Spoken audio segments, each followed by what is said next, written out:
Baik, pertanyaan yang keempat adalah apakah orang yang telah mandi janabah ya bisa langsung mendirikan sholat setelah mandi janabah jika tanpa berwudu sebelumnya? Ya, baik. Jadi memang kita tahu bahwasanya sholat itu diantara syarat sahnya adalah suci dari hadas ya. Apakah hadas di sini adalah hadas besar atau hadas kecil? Dan kita tahu bahwasanya hadas besar itu diangkat atau disucikan melalui ritual mandi janabah, sedangkan kalau hadas kecil itu dilakukan dengan ritual berwudu. Dan para ulama sepakat bahwasanya berwudu tidak bisa mengangkat hadas besar. Tapi kalau untuk untuk mandi janabah, maka para ulama dalam hal ini sepakat itu bisa menggantikan wudu. Artinya kembali kepada pertanyaan tadi, apakah orang yang sudah mandi janabah itu tidak mesti mengulangi wudunya sebelum dia sholat? Tentu jawabannya adalah tidak mesti mengulangi wudu. Artinya mandi janabahnya itu sudah dianggap mengakomodir ya perkara masalah ritual wudunya. Jadi kalaupun misalnya dia tidak berwudu saat mandi janabah, maka di sini sudah termasuk mengangkat hadas kecilnya dan bisa langsung mendirikan ibadah sholat setelah dia bersuci dengan mandi janabah ataupun memenuhi syarat-syarat lain di luar mengangkat hadas. Nah, ini disepakati para ulama. Dan dasarnya apa? Karena Nabi SAW diriwayatkan dari Aisyah sebagaimana termaktub dalam kitab-kitab hadis seperti riwayat Tirmizi, Nasa'i, Ibnu Majah, Ibnu Abi Syaibah. Aisyah pernah bercerita, "Kana Rasulullah sallallahu alaihi wasallam la yatawaddau ba'dal ghusli minal janabah." Kata Aisyah radhiyallahu anha, Nabi SAW itu tidaklah melakukan wudu, tidak mengulangi wudu setelah beliau mandi janabah. Artinya setelah beliau mandi janabah, kemudian beliau langsung bisa mendirikan ibadah sholat. Dan kita tahu memang dalam praktik mandi beliau sebenarnya ada wudu ya, tapi para ulama sepakat praktek wudu dalam mandi janabah pun dihukumi sebagai sunnah. Jadi kembali kepada kaidah dasar bahwasanya mandi janabah bisa mewakili wudu. Tapi dalam hal ini para ulama mensyaratkan mandi janabah itu bisa mewakili wudu dengan dua syarat.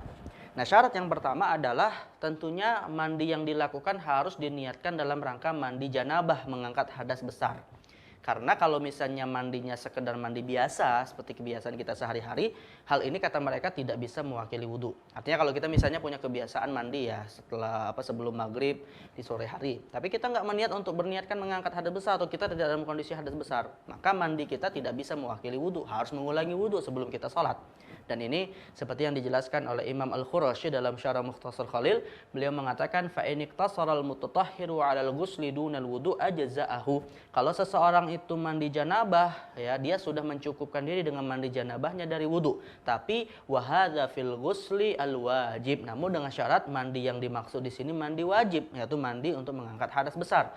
Amma ghairahu fala yujzi'u 'anil wudu wa la budda minal wudu idza arada shalah. Adapun kalau mandi selain mandi wajib, yaitu mandi-mandi biasa yang kita lakukan, maka di sini kata beliau tidak cukup untuk bisa mewakili wudu, maka harus mengulangi wudu sebelum sholat. Nah, ini syarat yang pertama. Jadi mandinya haruslah dalam rangka untuk mengangkat hadas besar, bukan mandi biasa. Yang kedua, syarat yang kedua adalah seperti yang dinyatakan oleh Imam Al-Ghazali dalam kitab Bidayatul Hidayah, yaitu dia memastikan dia berhati-hati dalam proses mandi janabah tidak ada hal-hal yang menyebabkan dia berhadas kecil. Misalnya ketika dia mandi janabah tidak sampai ada telapak tangannya menyentuh kemaluannya, karena menurut pendapat mayoritas ulama menyentuh kemaluan menyebabkan hadas kecil. Atau ketika dia mandi janabah ini tidak buang angin dan seterusnya. Intinya adalah saat dia prosesnya mandi janabah atau setelah mandi janabah dilakukan tidak ada hal-hal yang menyebabkan dia berhadas kecil. Nah, inilah yang dikatakan oleh Imam Ghazali dalam Bidayatul Hidayah, beliau mengatakan di antara adabul ghusli, di antara tata cara mandi janabah adalah wahdhar antamassa dzakaraka ba'dal wudu'i fa in asabathu yadak fa'idil wudu. Ya, berhati-hatilah ketika engkau mandi janabah, kata Imam Ghazali, dari menyentuh kemaluanmu ya setelah berwudu sunnah dalam mandi janabah itu. Kenapa? Karena kalau itu dilakukan fa'in asabathu yaduka fa'idil wudu. Karena kalau kemudian engkau menyentuh kemaluanmu dalam proses mandi janabah itu, maka hendaknya dia mengulangi wudunya. Tapi persentuhan tersebut tidak menyebabkan mandi janabahnya ini batal. Artinya mandi janabahnya tetap sah, tapi wudunya juga harus dilakukan karena dia berhadas kecil. Nah, jadi inilah dua syarat mandi janabah bisa mewakili wudu, yaitu pertama niat mandinya haruslah mandi janabah, mandi wajib. Yang kedua, dalam proses mandinya tidak ada hal-hal yang membatalkan wudunya dalam arti menyebabkan hadas kecil pada dirinya. Wallahu a'lamu bishawab.